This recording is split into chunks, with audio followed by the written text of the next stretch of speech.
Acompáñame a Colosenses, vamos a seguir donde dejamos la semana pasada. Colosenses capítulo 1, la semana pasada estuvimos viendo del verso 20 al 23, hoy vamos a estar viendo del verso 24 al verso 29, pero yo necesito orar una vez más. Dios y Padre eterno, necesito de tu gracia, necesito de tu Espíritu Santo para depender, Dios, para estar en calma, a exponer tu palabra, Dios. Es tu palabra, es tu Espíritu Santo, es tu Hijo, eres tú, Dios. No somos nosotros. Ayúdanos, Dios, a presentar esto claro, Señor, de forma que se pueda entender. Pero Dios, oro con todo el corazón para que traigas un avivamiento en el corazón de la iglesia, para que entienda su llamado a evangelizar al mundo, a comprometerse con Jesucristo, a comprometerse con su obra de evangelio, Dios. Dios, confío en tu Espíritu Santo que abrirá la mente, el entendimiento, para que las personas puedan entender, comprender, Señor, lo que tu palabra dice.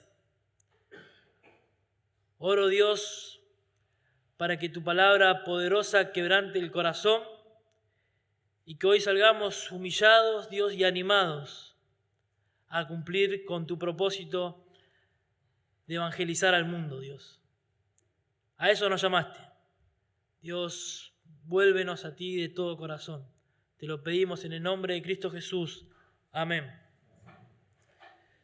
Colosenses capítulo 1, verso 24 al 29. Lo leemos.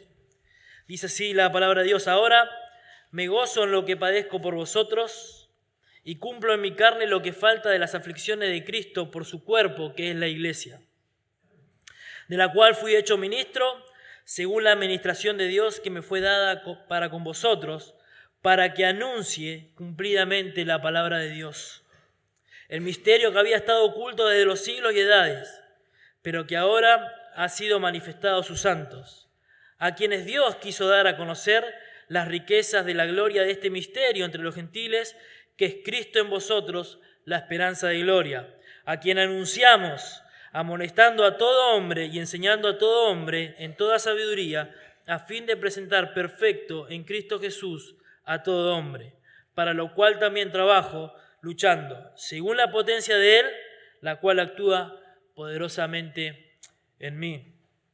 En su libro Llamados a Servir, Warren Wiersbe dice lo siguiente: servir a Dios es algo maravilloso si entendemos bien lo que es y cómo Dios lo hace por medio de nosotros. Ministrar en el nombre de Cristo puede ser tan inspirador y emocionante como un vuelo en ala delta, o puede ser tan pesado y aburrido como subir la misma gran piedra a la cima de un monte, como hacía Sísifo según la mitología griega. No importa cuán difícil sea la tarea o cuántas veces nos sintamos con ganas de arrojar la toalla, podemos seguir adelante y crecer si ministramos en la manera que Dios nos enseña en su palabra. Hermanos queridos, si has creído en Jesucristo, si has depositado tu fe en Jesucristo, si sos parte de la iglesia de Jesucristo, quiero decirte algo: tenés un ministerio. Tenés un ministerio que no puedes rechazar, tenés un ministerio por el cual vas a rendir cuentas a Dios en el día que nos llame a su gloria. Un ministerio en el cual no hay opción de decidir si comprometerse o no. Si estás en Cristo, debes comprometerte con el ministerio que Dios te dio. Debe ser tu compromiso diario con Jesucristo, el ministerio que Él nos dio de predicar el Evangelio. Es un ministerio por el cual el creyente de todas las épocas, de todo lugar, deberá un día rendir cuentas a Dios de lo que hizo con este Evangelio, con este tesoro que tenía o que tiene hoy en sus manos. Por esta razón es que nosotros vamos a ver hoy que debemos tener un claro entendimiento de lo que es un compromiso con el Señor y lo que es el compromiso específicamente de llevar el Evangelio a todo hombre, de predicar el Evangelio a toda criatura. Eso debemos tenerlo en claro, porque si nosotros tenemos en claro esto, vamos a poder predicar y llevar un compromiso del ministerio adelante con gozo y no una carga pesada. Como decía Wiersbe, el ministerio al cual Dios te llamó puede ser tan emocionante como volar en ala delta, o puede ser tan pesado, hermano, como cargar una piedra y subirla a una cima de una montaña. De eso depende lo que entiendas de tu compromiso con Jesucristo. Todo creyente que forma parte de la iglesia debe tener un claro concepto, un claro entendimiento del ministerio y del compromiso con Cristo. Dividimos el texto en 3 partes. Del 24 al 25, el compromiso con el ministerio. Del 26 al 27, la razón del ministerio. 28 y 29, la finalidad del ministerio. Versículo 24, leemos: Ahora me gozo en lo que padezco por vosotros y cumplo en mi carne lo que falta de las aflicciones de Cristo por su cuerpo, que es la iglesia, de la cual fui hecho ministro, dice el apóstol Pablo, según la administración de Dios que me fue dada para con vosotros, para que anuncie cumplidamente la palabra de Dios. Para que exista un compromiso, necesitamos nosotros conocer previamente el porqué de este compromiso. No podemos estar comprometidos con algo que desconocemos. Y tampoco podemos estar comprometidos sin saber lo que involucra este compromiso. En GPS hablábamos hace tiempo atrás de que si estás interesado en una chica y te vas a comprometer, debes conocer a esa chica, si no, no te vas a comprometer. El ministerio es parecido. Vos no te podés comprometer con algo que no entendés y no conocés, ni siquiera lo que involucra el compromiso con el Señor y el ministerio de la palabra de Dios. El apóstol Pablo termina el versículo 23, como leímos la semana pasada, dice al final del versículo, del cual se predica en toda la creación, este es el Evangelio, que está debajo del cielo, del cual yo, Pablo, fui hecho ministro. ¿Ministro de qué? Del ministerio de la reconciliación, ¿recuerdan? Somos ministros de la reconciliación. Pablo había tenido un encuentro con Dios, había entendido su llamado, había entendido el ministerio al cual Dios mismo lo llamó. Este ministerio era a proclamar la palabra de Dios, y Pablo lo hace con gozo. Con gozo. Esto es increíble, hermano. Ahora vamos a ver. Con gozo ministrar con la palabra de Dios a las personas por medio del Evangelio. Pero para Pablo, antes de su conversión, no había un interés en tener un compromiso con Cristo. De hecho, odiaba a Cristo y odiaba a la iglesia, odiaba a aquellos que adoraban a este Jesucristo, el cual él hoy, dice la palabra de Dios, o en ese tiempo, ministraba a los demás. Pero Dios lo llamó, a pesar de su corazón, a ser parte de la iglesia y como consecuencia comprometerse con el ministerio del Evangelio. De hecho, Pablo fue el hombre que más se comprometió en la era de la iglesia con su compromiso, por así decirlo, con el Evangelio de Jesucristo.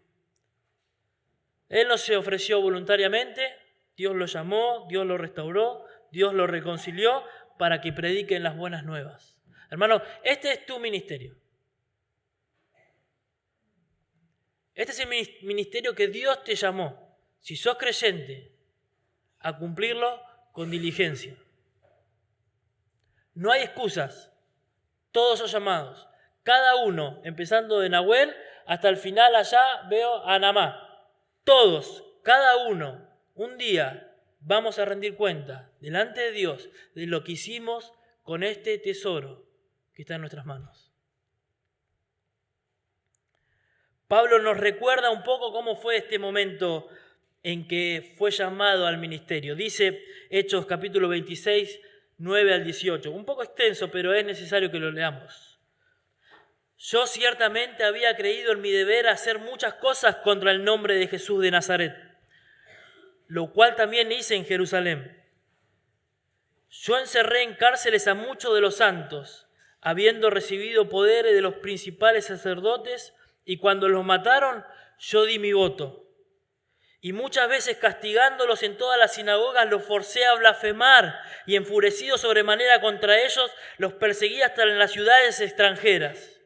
Ocupado en esto, iba yo a Damasco con poderes y en comisión de los principales sacerdotes, cuando a mediodía, oh rey, dice Pablo, yendo por el camino, vi una luz del cielo que sobrepasaba el resplandor del sol, el cual me rodeó a mí y a todos los que iban conmigo. Y habiendo caído todos nosotros en tierra, oí una voz que me decía, y hablaba, y decía en lengua hebrea, Saulo, Saulo, ¿por qué me persigues?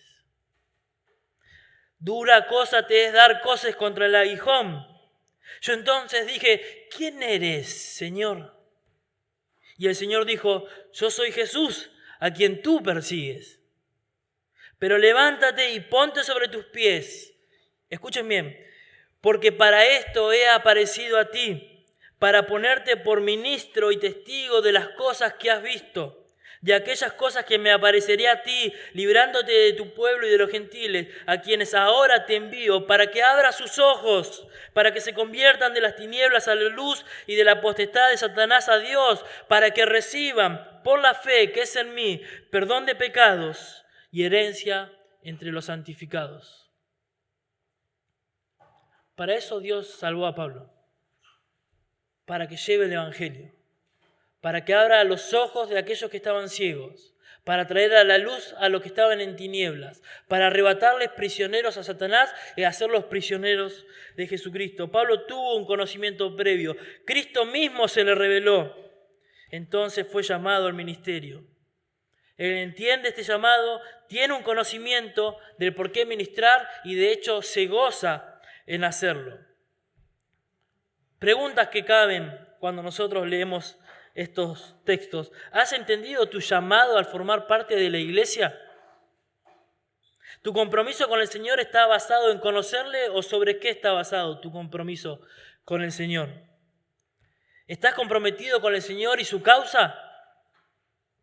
¿Qué impide, si conoces realmente lo que Dios demanda en su palabra, que tengas un compromiso serio con el Evangelio? Timidez, desinterés, pecados no confesados, falta de conocimiento. ¿Qué es lo que te impide llevar el Evangelio a otros? Ese Evangelio que te salvó a vos, que me salvó a mí, ¿qué impide que lo llevemos a otros? Pablo tuvo el conocimiento, su llamado al ministerio y se gozaba en eso. Fíjense, verso 24. Ahora me gozo en lo que padezco por vosotros. Pablo se gozaba. Fíjense en qué espíritu es el de Pablo. Me gozo en lo que padezco por ustedes, dice Pablo a los hermanos de Colosas. Me gozo en sufrir por ustedes. Lejos de ser una carga pesada del ministerio, Pablo se gozaba en padecer por causa de los hermanos. Pablo tenía un compromiso y se deleitaba en servir. Ahora, es distinto muchas veces a nosotros, que vamos al ministerio o tenemos que ir a predicar el Evangelio porque la iglesia nos moviliza a hacerlo, pero vamos de mala gana, con caras largas, sin ganas, frustrados por el ministerio, deseando estar en casa, con amigos, mirando una serie, una película. Que no está mal desearlo, ¿eh? Ojo, no está mal desear que quieras pasar tiempo con tu familia. Pero si este deseo determina que el Señor y su causa no es tu compromiso, sí está mal. Por eso creo que Dios hoy nos va a llamar, hermanos, a arrepentirnos de estas cosas y a volver al primer amor. La pregunta es, ¿por qué servir a Dios así? ¿Por qué comprometerse con un ministerio de esa manera o con ese corazón? Bueno, respondería mucho a estas preguntas es lo que nosotros entendemos por el ministerio o el compromiso con el Señor Jesucristo. Pero Pablo se goza en padecer. Esto es la actitud de todo creyente. El creyente debe gozarse en predicar el Evangelio. Sin conocerle, el Evangelio va a ser una carga y va a hacer que no tengamos contentamiento, hermanos. ¿Y saben qué? Cuando prediquemos el Evangelio, el incrédulo no va a tener deseo de conocer a ese Cristo. En su libro Depresión Espiritual, librazo súper recomendable, Martin Lloyd-Jones decía lo siguiente. Es un poco extenso, pero vale la pena. En cierto sentido, el cristiano sin gozo es una contradicción de términos y habla en contra del Evangelio. Por esta razón, la gente de hoy no tiene un interés en la verdad con mayúscula. Nada es más importante que librarnos de esta condición que da a quienes nos miran la impresión de que ser cristiano significa ser infeliz, andar triste, moribundo, y que los cristianos menosprecian la alegría y viven solo para trabajar. Son muchos los que aluden tal razón para no ser cristiano y para renunciar a todo interés que pudieran tener en la fe cristiana. Miren a los cristianos, exclaman. Miren la impresión que dan. Son muy afectos a compararnos con la gente del mundo, gente que se muestra emocionada por aquellos en lo que cree, sea lo que sea. Muy emocionados gritan en sus juegos de fútbol, hablan de películas que han visto y quieren que todo el mundo lo sepa. Los cristianos, por el contrario, con demasiada frecuencia dan la impresión de estar perpetuamente tristes, de ser infelices, faltos de libertad y carentes de gozo. No hay duda que esta es la razón principal por la que gran número de gente ha dejado de interesarse por el cristianismo. Seamos enteramente francos, dice Martin Lloyd-Jones, y admitamos que, en cierto modo, su actitud se justifica. Debemos vivir de tal manera que el incrédulo se sienta impulsado a decir: quiera Dios permitirme vivir así. Quiera Dios permitirme vivir en este mundo como viven los cristianos.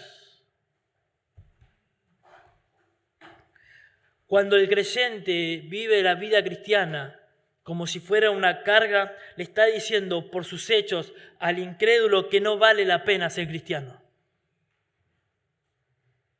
Cuando vivís con una carga por el Evangelio, o el Evangelio se torna una carga en donde estés, en el trabajo, en la facultad, lo que sea, le estás diciendo al incrédulo: no vale la pena que seas cristiano. Que Pablo se goce es el resultado de que él tiene su esperanza en Cristo y no en las circunstancias. Las situaciones, las circunstancias demuestran dónde está nuestro corazón. Cuando el sol oscurece, el corazón refleja dónde está puesta nuestra confianza. Para Pablo su confianza estaba en el Señor. ¿Pero qué es esto de gozarse en padecer? Los comentaristas dicen que posiblemente Pablo está hablando de su tiempo en prisión. Pablo escribe, de hecho, la carta desde la prisión. Pablo está padeciendo por causa del Evangelio. Por predicar el Evangelio, Pablo es llevado a prisión. Y es interesante porque Pablo es llevado a prisión, pero nunca se presenta como un prisionero del Imperio Romano. ¿Se dieron cuenta? Pablo siempre se presenta como prisionero de Jesucristo, porque entiende que las circunstancias donde están son las que le permiten llevar el Evangelio al lugar donde él está. Estando en prisión, dice la Biblia que sus compañeros de prisión se convertían, pero no solo sus compañeros, sino que los soldados romanos se convertían al Evangelio. Damos vuelta atrás una hoja y vemos el final de Filipenses. Capítulo 4, verso 22. O verso 21. Dice Pablo al finalizar la carta: saludad a todos los santos con Cristo Jesús. Los hermanos que están conmigo os saludan. Los que se convirtieron, los hermanos, te saludan. Todos los santos, los que fueron apartados, os saludan. Y especialmente los de la casa de César. Estos eran los soldados. Estas eran las personas que estaban en el Imperio Romano. De hecho, tenemos ejemplos en Hechos donde el prisionero de Filipo se convierte y con él toda su familia, después de azotarlos y demás. Bueno, Pablo era prisionero de Jesucristo. Pablo padecía por causa del Evangelio. ¿Se dieron cuenta? Se gozaba en padecer por causa del Evangelio. Esa es la idea. Pablo tenía gozo Juan y Pedro salieron gozosos de haber padecido por causa del nombre de Jesucristo después de haber sido azotados. ¡Wow! Esto es increíble. Pero él se gozaba porque tenía puesta su mirada en Jesucristo. No en las situaciones, no en las circunstancias. Pablo no ignoraba que el creyente que quiera vivir de esa manera iba o no iba a recibir aplausos, sino que iba a sufrir persecución. Pablo dice en Filipenses 1:29, porque a vosotros os es concedido a causa de Cristo no solo que creáis en Él, sino también que padezcáis por Él. Primera Pedro 4:14, si sois vituperados por el nombre de Cristo, sois bienaventurados, porque el glorioso Espíritu de Dios reposa sobre vosotros. Segunda Timoteo 3:12, y también los que quieran vivir piadosamente en Cristo padecerán persecución. Pero también Pablo anima que aquellos que sufren tienen una recompensa que es eterna y futura. Romanos 8:17 dice, si es que padecemos juntamente con Él, para que juntamente con Él seamos glorificados. Pues tengo por cierto que las aflicciones del tiempo presente no son comparables con la gloria venidera que nosotros ha de manifestarse. El enemigo de nuestras almas busca que nosotros perdamos el gozo. Dios frustra al enemigo mostrando que en las situaciones y circunstancias difíciles nosotros tenemos gozo. El enemigo busca que decaigamos. Dios se glorifica en que nos fortalece. Pero sigue el versículo 24, y cumplo en mi carne lo que falta de las aflicciones de Cristo. Un texto que trajo mucha confusión, especialmente a aquellos católicos que piensan que la salvación se tiene que ganar por obras porque el sacrificio de Cristo no es suficiente. Lejos de eso, ya lo tiramos abajo la semana pasada cuando dijimos que Cristo es el medio por el cual Dios reconcilió a nosotros, a los perdidos, con Él mismo. Su obra fue suficiente. Pablo dice que Jesucristo nos salvó de la ira venidera. Pablo dice que nos salvó y nos reconcilió con Cristo mismo, con Dios por medio de Cristo, por medio de su muerte.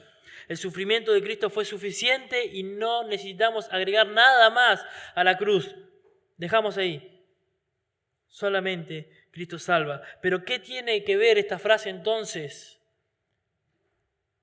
con lo que Pablo tiene que decir de la iglesia? ¿Por qué Él sufre las aflicciones del cuerpo de Cristo?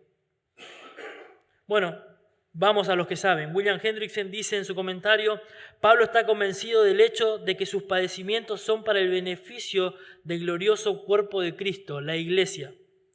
Él está consciente de que la iglesia será confirmada en la fe gracias a que él soporta pacientemente y brinda claro testimonio de sus padecimientos. John MacArthur dice en su comentario, es el sufrimiento físico que padece a manos de quienes por odio persiguen a Cristo. Este es el resultado de su actividad en aras del beneficio y el crecimiento de la iglesia. En otras palabras, Cristo padeció y el odio de sus enemigos lo llevaron a la cruz. Pero Cristo ya no está. Y por el odio a Cristo mismo, el mundo persigue al cristiano. Y sufre el cristiano las aflicciones del cuerpo de Jesucristo. Este es el odio que sufre la iglesia.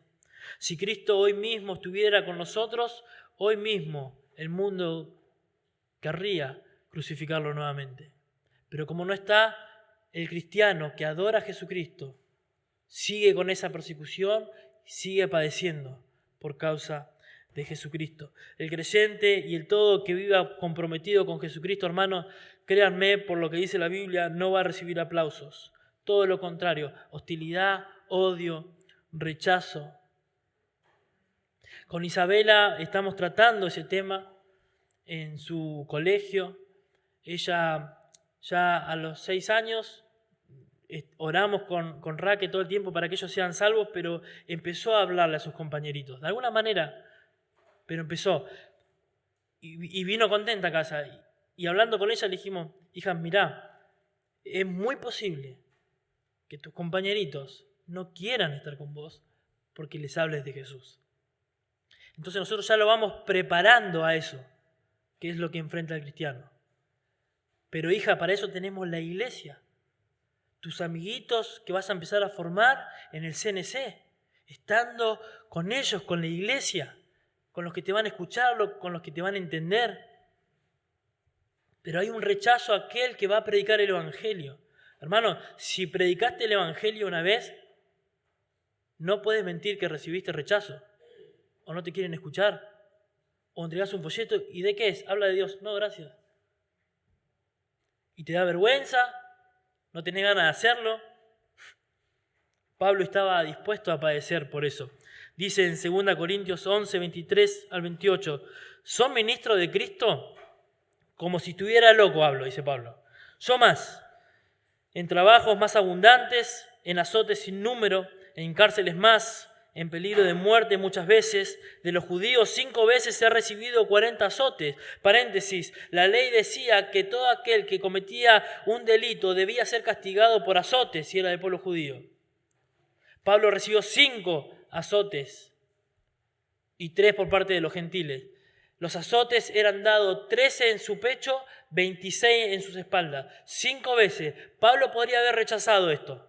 Podría haber dicho, soy ciudadano romano, no me pueden azotar. Pero si Pablo hacía esto, hermanos, los judíos lo iban a rechazar por completo. Él no podía participar en nada que tenga relación con la ley de Dios. Por eso él es que se hace judío para ganar a los judíos. ¿Se entiende? Se dejó azotar, poniéndose bajo la ley, sabiendo que él estaba libre de la ley. Él se dejó azotar 5 veces.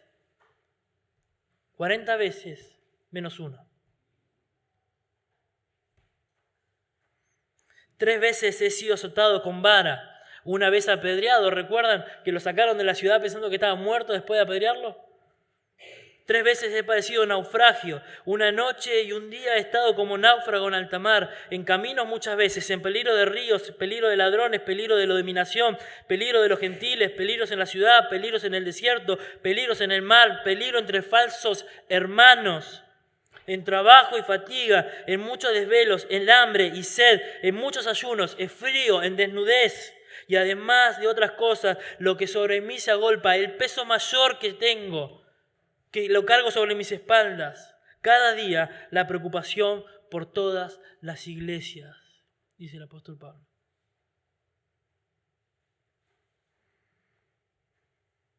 Pablo tiene un compromiso con Cristo y con la iglesia de Dios, de la cual fue hecho ministro del Evangelio, según dice el texto, versículo 25, de la cual fui hecho ministro, según la administración de Dios que me fue dada para con vosotros.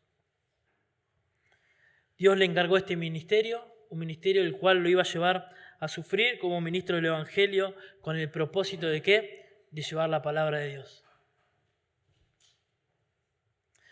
Dios nos ha dado a cada uno de nosotros un don para servir en la iglesia, para ministrar. Todos los creyentes somos llamados a formar parte de la iglesia y a utilizar nuestros dones. 1 Pedro dice, cada día, cada uno según el don que ha recibido, ministrelo a los otros como buenos administradores de la multiforme gracia de Dios. Bueno, Marcos, mirá, perfecto, ahí dijiste algo que frena lo que estás enseñando, porque si yo tengo un don y tengo un don para usarlo en la iglesia, quizás no es el don en el cual vos estás refiriendo que nosotros tenemos que predicar el evangelio a otros. Hay llamados evangelistas. No. Porque este es un ministerio que está llamado todo creyente. Y esa excusa, hermanos, cuando muchas veces decimos no tenemos ministerio en la iglesia, te quedas en tu casa sentado, porque Dios te dio un ministerio que es el de la predicación del evangelio. Este es el papel principal del ministerio del cual el creyente ha sido llamado. Pablo dice en 1 Corintios 4, 1, 2, así que ténganos los hombres por servidores de Cristo y administradores de los misterios de Dios, todos. Ahora bien, se requiere que de los administradores, que cada uno sea hallado fiel. El propósito del ministerio y la realidad de comprometerse es que anunciemos cumplidamente la palabra de Dios a todo el mundo. A todo el mundo. Obviamente que hay rechazo. Obviamente que tenemos miedo. Ayer hablaba con un hermano que dice que fueron al hospital de Vicente López y la primera persona a la cual pudieron entrar a visitar, estos 3 hermanos, los recibió porque él esperaba que alguien le hablara de Dios. pero muchas veces reciben rechazo. De hecho, esta persona les ofreció su celular para que el lunes los puedan visitar. Eso es a lo que Dios nos llama. Porque hermanos, créanme que hay mucho pueblo de Dios que sus pecados han sido saldados en la cruz del Calvario y ellos todavía no lo saben. Porque no se ha llevado el Evangelio. Esto de anunciar cumplidamente la palabra de Dios da la idea de no diluir, no alterar nada del mensaje. Pablo estaba comprometido a presentar a Jesucristo, a predicar a Cristo y solo a Él. Somos propensos a rebajar el mensaje. Somos propensos a diluir el mensaje, a que no caiga tan mal, que no tengamos rechazo, bajo la excusa de quizás más adelante le puedo hablar. No era el espíritu de Pablo, si no, no estaría sufriendo lo que sufrió. No hubiese sufrido lo que sufrió. A veces pensamos que no nos van a oír, pero quién sabe. Quizás Dios quiera salvar a alguien, como lo hizo con vos, y vos tenés el mensaje. Pablo dice en Hechos 20:27, pero de ninguna cosa hago caso ni estimo preciosa mi vida para mí mismo, con tal que acabe mi carrera con gozo y el ministerio que recibí del Señor Jesús para dar testimonio, escuchen bien, del Evangelio de la gracia de Dios. Pablo entendió el compromiso que tenía con el ministerio, era porque Cristo lo llamaba o lo llamó. Le dio las herramientas para el ministerio de la predicación del Evangelio.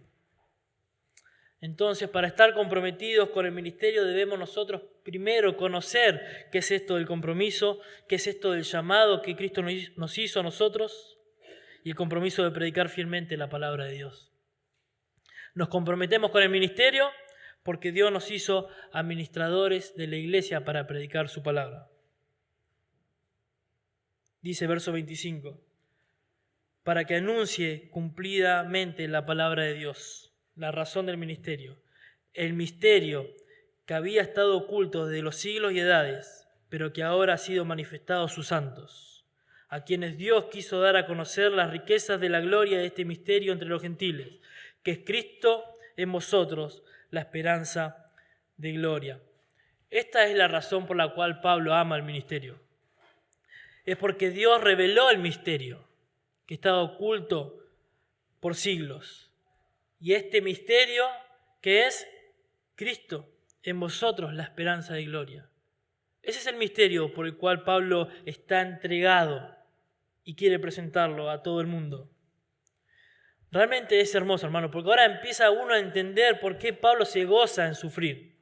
Porque su esperanza no está en mejorar la situación. Su esperanza no está en mejorar las circunstancias. Su esperanza no está en cambiar el mundo, moralmente hablando. Su esperanza está en cambiar los corazones, porque su esperanza está en Cristo Jesús. Por eso Él sufre y se goza en sufrir por causa del Evangelio. Hermano, si tu esperanza no está en Jesús, si tu esperanza no está en sus promesas, si tu esperanza no está en la gloria venidera, si tu esperanza no está en la venida de Jesucristo, vas a vivir un ministerio totalmente frustrado. Frustrado. Porque ponemos nuestra mirada en los resultados, porque ponemos la mirada en las personas, que les caiga bien, lo que sea. Frustrado. Pero cuando tu mirada, tu pensamiento y todo está puesto en la esperanza de gloria que es Jesucristo, hermanos, dice la Biblia que Dios nos va a fortalecer para llevar adelante eso. Esta idea de misterio no es como lo que nosotros entendemos. Hay un juego, un misterio, tenemos que encontrar. Y el hombre por siglos y siglos buscó a ver cuál era ese misterio que no pudo encontrar y quedó un misterio sin resolver. No, el misterio al cual la Biblia se refiere es un misterio que Dios escondió y que a su tiempo Él quiso revelarlo. Este misterio es Jesucristo, hermanos, al cual Pablo predica y el cual sos llamado a predicar. Es así que Dios, cuando vio que era el cumplimiento del tiempo, dijo, vamos a revelar este misterio. Y en Gálatas 4:4 dice, cuando vino el cumplimiento del tiempo, cuando fue el tiempo de Dios, Dios envió a su Hijo, nacido de mujer y nacido bajo la ley. esta realidad que estuvo oculta por siglos y siglos, ahora, dice el texto, pero que ahora ha sido manifestado a sus santos. Ahora fue manifestado, revelado, Cristo hecho hombre, Dios hecho hombre, revelado en carne, Cristo mismo, para que sean consolados sus corazones, dice Colosenses, unidos en amor hasta alcanzar toda la riqueza del pleno entendimiento, a fin de conocer el misterio de Dios Padre y su Hijo Jesucristo, en quien están escondidos todos los tesoros de la sabiduría y del conocimiento. ¿Dónde están escondidos estos? En Cristo. Él es el misterio revelado, porque en Él habita corporalmente toda la plenitud de la deidad. Pablo en Efesios hace una declaración perfecta y creo que se ajusta a lo que venimos hablando. Efesios capítulo 3, verso 1. Por esta causa, yo, Pablo, prisionero de Cristo Jesús, por vosotros los gentiles, si es que habéis oído de la administración de la gracia de Dios que me fue dada para con vosotros, que por revelación me fue declarado el misterio, como antes lo he escrito brevemente, leyendo lo cual podéis entender cuál sea mi conocimiento en el misterio de Cristo. Misterio que en otras generaciones no se dio a conocer a los hijos de los hombres, como ahora ha revelado sus santos apóstoles y profetas por el Espíritu, que los gentiles son coherederos y miembros del mismo cuerpo y copartícipes de la promesa de Cristo, por medio del Evangelio, del cual yo fui hecho ministro, por el don de la gracia de Dios que me ha sido dada según la operación de su poder. A mí, dice Pablo, que soy menos que el más pequeño de todos los santos, me fue dada esta gracia. ¿De qué? De anunciar entre los gentiles el Evangelio de las inescrutables riquezas de Cristo y declarar a todos cuál sea la dispensación del misterio escondido desde los siglos en Dios, que creó todas las cosas, para que la multiforme sabiduría de Dios sea ahora dada a conocer por medio de la Iglesia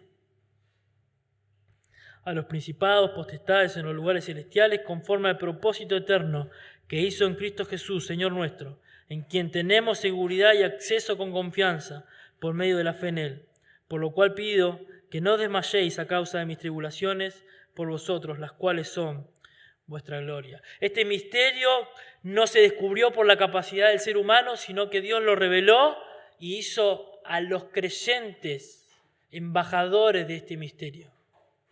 Y Pablo dice, no desmayen por mis tribulaciones, porque para esto fui llamado, para predicar el Evangelio. La razón o el propósito entonces es que Cristo fue revelado y Él mismo es la esperanza que se predica cuando cumplidamente enseñamos la palabra de Dios. ¿Ves que hay un ministerio? ¿Ves que sos llamado a un ministerio? ¿Notan que perdemos el tiempo, hermano? Por algo que vamos a rendir cuentas. Este es el tema principal de las Escrituras, la redención. Cristo es el personaje principal de las Escrituras. Tanto el tema como el personaje principal es el Evangelio. Es esta esperanza de gloria a la cual nosotros predicamos. Entonces, para estar comprometidos con el ministerio debemos conocer el llamado que tenemos por Cristo y el compromiso de predicar fielmente la palabra de Dios. ¿Y qué predicamos? A Cristo como la esperanza de gloria. Esa es la razón por la cual nosotros hacemos el ministerio. Versos 28 y 29, la finalidad del ministerio. A quien anunciamos, amonestando a todo hombre y enseñando a todo hombre en toda sabiduría, a fin de presentar perfecto en Cristo Jesús a todo hombre, para lo cual también trabajo, luchando según la potencia de Él, la cual actúa poderosamente en mí. La finalidad del ministerio, la meta del ministerio es anunciar a Jesucristo, ese misterio revelado por Dios. Y Pablo nos dice la manera en que nosotros debemos presentar a este Jesucristo que es esperanza y gloria. Y lo hace de dos formas, amonestando y enseñando a todo hombre. La palabra anunciar significa declarar algo públicamente o declarar un suceso públicamente a todos. Esta palabra de anunciar no es un llamado a aquel que tiene el don de enseñanza ni al que tiene el don de evangelismo. Es llamado a todo aquel que sabe sobre un tema y lo quiere y lo debe hacer público. De hecho, cuando nosotros vemos que algo sucede en la calle, hay personas observando, Y cuando uno se acerca y dice qué pasó, todos saben. Y todos quieren anunciar públicamente lo que pasó. Decíamos en GPS, todos parecemos policías en acción. Todos queremos contar, hablamos, un masculino venía caminando, se acercó un femenino, un automovilista. Bueno, queremos contar el suceso. La idea de esto es, conocemos la verdad, conocemos la historia, conocemos lo que pasó, conocemos el misterio revelado. Debemos anunciarlo públicamente a todos, hermanos, a todos. ¿Lo conoces? ¿Sabés? Debes anunciarlo. Debemos anunciarlo. No podés ocultarlo. Tenés un tesoro que no podés ocultarlo. Que tiene que ser compartido con el mundo, más allá de que te rechacen. Porque nuestra esperanza está en Cristo, no en las circunstancias. Si Dios salva o no salva, es de Dios el problema. Dios te llama a que prediques el Evangelio. Y no cabe en la mente decir, pero Dios, ¿por qué no salva a él? ¿O por qué no salva a él? Pregúntate, ¿por qué Dios me salvó a mí? ¿Por qué Dios abrió mi corazón? ¿Por qué Dios abrió mis ojos? ¿Por qué pude entender el Evangelio? Y andá y predicá el Evangelio. Debemos proclamar públicamente, hermanos, en donde estés. Pablo siendo prisionero, vos en tu trabajo, en la facultad, en tu hogar, hijos, sus padres son incrédulos, hay un ministerio. Padres, tus hijos son incrédulos, hay un ministerio. Hombres, mujeres que trabajan, hay un ministerio. Hombres, mujeres que estudian, hay un ministerio. Ayer hablaba con un hombre de Dios a la mañana y él me decía, Marcos, qué errada está la iglesia que piensa que por no trabajar en la iglesia a full, no tiene ministerio. Y él me decía que había un hombre llamado al ministerio pastoral que trabajaba en Coca-Cola en Estados Unidos, que había predicado el Evangelio a sus compañeros y se habían convertido tantos que le permitieron tener una reunión dentro de Coca-Cola. Entonces él dice, yo tengo llamado al ministerio pastoral, pero ¿vas a dejar a tus ovejas que están acá? Hay mucho ministerio que Dios te llamó. Entonces debemos anunciar la verdad del Evangelio, primeramente amonestando. La idea de amonestar es que debemos advertir a todo hombre. Eso significa amonestar, advertir. Pablo la usa para exhortar a los hermanos que no caminan bien. Dice en 2 Tesalonicenses 3:14, si alguno no obedece a lo que decimos por medio de esta carta, a ese señaladlo y no juntéis con él para que se avergüence. Pero hay un Dios bondadoso y misericordioso, mas no lo tengas por enemigo, sino amonestadle, advertirle como hermano. El tiempo verbal indica que todo el tiempo que nosotros anunciamos lo hacemos amonestando a las personas, advirtiéndole acerca del pecado, acerca de la ira de Dios, acerca del juicio venidero.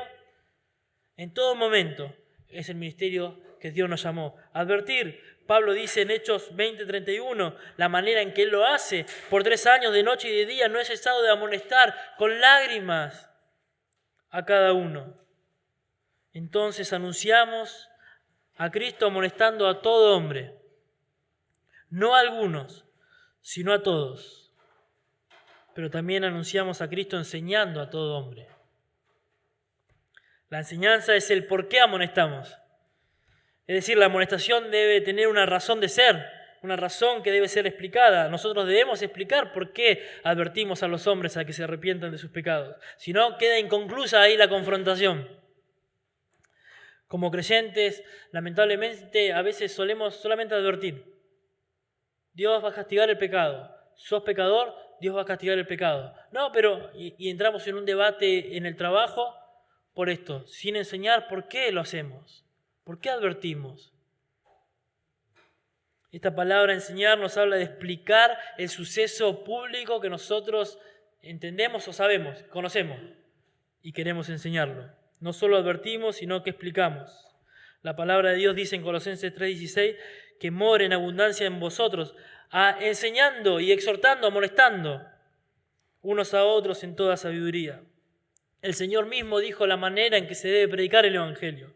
Mateo 28, 19, 20. Por tanto, id y haced discípulos, vayan, prediquen el Evangelio, hagan seguidores de Jesucristo, bautizándolos en el nombre del Padre, del Hijo y del Espíritu Santo, enseñándoles que guarden todas las cosas que os he mandado. Entonces anunciamos a Cristo, amonestando y enseñando a todo hombre en toda sabiduría. Si recordamos tiempo atrás, tuvimos una enseñanza de Colosenses capítulo 1, verso 9, acerca de que toda sabiduría habla de poner en práctica estos principios que nosotros conocemos. Entonces anunciamos, amonestando y enseñando a todo hombre en toda sabiduría, poniendo en práctica esto que nosotros estamos aprendiendo. Un ejemplo, Colosenses 3:13, soportándonos unos a otros y perdonándonos unos a otros si alguno tuviere queja contra otro. De la manera que Cristo os perdonó, así también hacedlo vosotros. La amonestación, perdónense. La enseñanza, porque Cristo os perdonó a ustedes. Imagínense que hay dos personas peleándose en la iglesia, discutiendo, y vos le digas, perdónense. ¿Y vos quién sos? ¿Por qué tengo que perdonarlo? Si vos no sabés lo que me hizo. Perdónense, porque así como fueron perdonados por Cristo, ustedes se deben perdonar unos a otros. Esa es la enseñanza. Amonestamos y enseñando a todo hombre en toda sabiduría. Esto debe hacerse en el contexto del ministerio de la palabra, del Evangelio, que se presenta a todos los hombres. El ministerio al cual Dios te llamó, el cual Dios nos llamó, para amonestar y enseñar a todos y anunciar a Cristo como la esperanza de gloria. Y tiene sentido luego que entendamos, hayamos visto que Pablo nos habló en el pasaje anterior acerca de la reconciliación. El objetivo de esta presentación, de este anuncio, amonestando y enseñando, es presentar, fíjense el texto, verso 28, presentar perfecto a Cristo Jesús a todo hombre. La tercera vez en un versículo que dice a todo hombre. Mariano diría, cuando dice todo hombre es todo hombre. No se excluye a nadie. Nosotros estamos por predicar el Evangelio y tenemos un detector. A ver quién es el que va a ser salvo, quién me va a escuchar, quién no me va a escuchar. A todo hombre. No, él parece un hombre adinerado, no se va a creer suficiente para ser salvo. Aquel está mal económicamente, no me va a querer escuchar, me va a decir, ¿dónde está Dios? Dios nos llama a que le prediquemos el Evangelio a todos los hombres. Es imperativo que se predique sin excluir a nadie, hermanos. Sin excluir a nadie. El motivo de presentar a Cristo, de anunciar a Cristo, no solo es la salvación, sino que aquellos que son salvos son presentados perfectos, maduros a Cristo Jesús. Este perfecto es sinónimo de maduro y maduro es sinónimo de ser parecido a Cristo. Entonces, nosotros anunciamos, las personas se salvan y nosotros las presentamos a Cristo perfectas, maduras, ya completas. La iglesia, de hecho, va a ser entregada por Él mismo de esa manera. Pablo dice en Efesios 4, y Él mismo constituyó a unos apóstoles, a otros profetas, a otros evangelistas, a otros pastores y maestros, a fin de perfeccionar a los santos para la obra del ministerio, para la edificación del cuerpo de Cristo, hasta que todos lleguemos a la unidad de la fe y del conocimiento del Hijo de Dios, a un varón perfecto, maduro, a la medida de la estatura de la plenitud de Cristo. Epafras, quien llevó el Evangelio a Colosas y está con Pablo ahí en la prisión, dice Colosenses 4:12, Epafras, el cual es uno de vosotros, siervo de Cristo, siempre rogando encarecidamente por vosotros en sus oraciones para que estéis firmes, perfectos, maduros y completos en todo lo que Dios quiere. Es por esta causa que Pablo dice al finalizar el verso 29, fíjense, presentamos perfecto en Cristo Jesús a todo hombre, para lo cual también trabajo luchando, según la potencia de Él, la cual actúa poderosamente en mí. Pablo trabaja hasta el agotamiento, hasta el cansancio, para presentar perfecto, maduro a todos los hombres a Cristo. La palabra trabajo nos habla de un agotamiento hasta el final. Estar trabajando hasta ya no dar más. Estar cansados al extremo, un cansancio extremo. Como aquellos que fueron a la costa, viernes, sábado, domingo, llegaron para ir a Quilmes y quedaron cansados. Ya no damos más. Estamos cansados. Ahora, creo que ninguno de los hombres llegó a este punto como el apóstol Pablo, ¿no? Pero Dios nos llama a eso, a trabajar hasta el cansancio. Y Pablo dice que lo hace luchando. El autor de los Hebreos dice, consideren aquel que sufrió tal contradicciones. Y dice, para que vuestro ánimo no se canse hasta desmayar, porque aún no han sufrido la sangre por los pecados. O sea, todavía no sufrieron lo que han sufrido hombres. Sigan, consideren a Jesús y prediquen el Evangelio. Si fuimos llamados por el Señor, hemos entendido el motivo, hermanos, por el cual nos debemos comprometer. Debemos ser diligentes y trabajar, no perezosos, no negligentes. Es imperativo que nosotros prediquemos el Evangelio a toda criatura, en todo momento. Tu teología a la práctica, hermano. A predicar el Evangelio. Porque hay dos cosas, tres, Dios, que son eternas. La palabra de Dios que permanece para siempre y las almas de las personas. El resto, nada. Pablo trabaja luchando. El tiempo presente indica que siempre está compitiendo. La idea es un boxeador que lucha, que pelea todo el tiempo hasta llegar al cansancio. En el boxeo llegan al round 12, antes llegan al round 15, no sé si alguno ha visto la pelea de boxeo, sus guantes parece que pesan 8 kilos, no los pueden tener arriba, respiran con la boca abierta, ya no pueden respirar normal, están cansados, están extenuados. Termina el round número 15 y ya no pueden ni siquiera levantar los brazos para abrazarse, están cansados, no dan más. Esa es la idea de Pablo, luchando hasta el cansancio, hasta agonizar, hasta no poder dar más. De esa forma yo trabajo, para presentar a Cristo perfecto a todos los hombres. ¿Y lucha contra qué? ¿Contra las situaciones? Lucha contra el pecado, contra su propia carne, lucha contra las huestes demoníacas, lucha contra el mundo. Lucha y lucha y lucha. Hasta el cansancio, hasta el agotamiento. Y esto es increíble porque ahí revela Dios, o revela Pablo por el Espíritu Santo, cuál es la fortaleza de Él para hacer esto. Recordemos que Él se goza, hermanos, Él se deleita en padecer por el Evangelio, cumple en su carne lo que falta en las aflicciones de Cristo. Es la gracia de Dios que lo fortalece. Cuando Pablo le dijo al Señor, Señor, quítame este aguijón, ya no doy más, no lo puedo soportar, Jesucristo mismo le dijo, bástate mi gracia, que mi gracia te alcance, porque mi poder se perfecciona en la debilidad, Pablo. ¿Cuál es el secreto entonces del ministerio y del compromiso con Cristo? Que todo poder, fortaleza, valentía y ánimo para hacer la obra proviene solamente de Dios. Proviene solamente de Dios. Ahí la idea es que la energía de Dios nos mueve. Lucho, dice Pablo, según la potencia de Él, según su poder, según su energía, la cual actúa poderosamente en mí. Ahora, hermanos, si realmente entendiste el llamado que Dios te hizo a ser parte de la iglesia y al compromiso que tenés con el Señor de llevar el Evangelio a toda criatura, a todo hombre, donde estés es el lugar que tenés que estar, no hay otro lugar. La situación en la que enfrenta la Argentina es la situación que Dios determinó. No hay otra cosa. Incluso puede ser, decía Lutzer en su libro de Pastor a Pastor, que nosotros seamos la causa por no predicar el Evangelio de que el mundo esté como esté.